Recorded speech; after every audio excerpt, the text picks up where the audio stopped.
మంచిర్యాల జిల్లా బెల్లంపల్లిలోని కృషి విజ్ఞాన కేంద్రంలో కిసాన్ మేళా నిర్వహించారు. మంచిర్యాల, కుమరంభీం జిల్లాల రైతులకు అధిక సాంద్ర పత్తి విధానంతో పాటు ఇతర పంటల సాగుపై అవగాహన కల్పించారు. భవిష్యత్తులో 2 జిల్లాల్లో 1,00,000 ఎకరాల్లో అధిక సాంద్ర పత్తి సాగు లక్ష్యంగా నిర్ణయించినట్లు చెప్పారు. రైతులు నాణ్యమైన దిగుబడులను తీసేలా పంట సాగులో శిక్షణలు సైతం ఏర్పాటు చేస్తామని ఈ సందర్భంగా వివరించారు. ఈ కార్యక్రమానికి zone 10 agriculture technology application research institute director Shaik A Meera, KVK శాస్త్రవేత్తలు, రైతులు హాజరయ్యారు. అనంతరం ఉత్తమ రైతులను సన్మానించారు.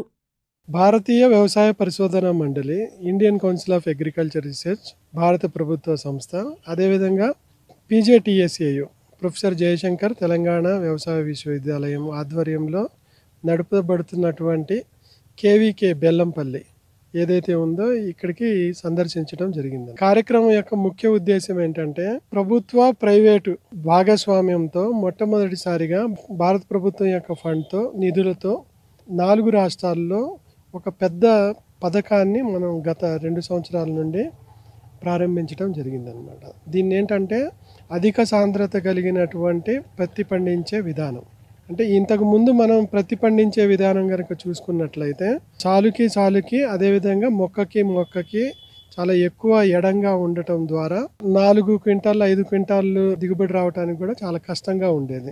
అలాంటి పరిస్థితుల్లో ప్రైవేటు హైబ్రిడ్లని ముందుకు తీసుకొస్తూ అదేవిధంగా అధిక సాంద్రత కలిగినటువంటి పత్తి పండించే విధానం ద్వారా 90 సెంటీమీటర్స్ 15 సెంటీమీటర్స్లు ఎడంగా మనం పండించడం ద్వారా దాదాపుగా ఒక ఎకరానికి 20,000 మొక్కలు వచ్చేటట్లు చేయటం ద్వారా ఈ అధిక సాంద్రతతో ఎక్కువ దిగుబడిని రాబట్టడానికి ఆస్కారం ఉందనేసి ఆ ఉద్దేశంతో మన కృషి విజ్ఞాన కేంద్రాల ద్వారా తెలంగాణలో, ఆంధ్రప్రదేశ్లో, తమిళనాడు, మహారాష్ట్ర, కర్ణాటక ఈ రాష్ట్రాల్లో అధిక సాంద్రత కలిగినటువంటి పత్తి పండించే విధానం అవగాహన, అదేవిధంగా ప్రదర్శన క్షేత్రాలు ఏర్పాటు చేయడం జరిగిందనమాట.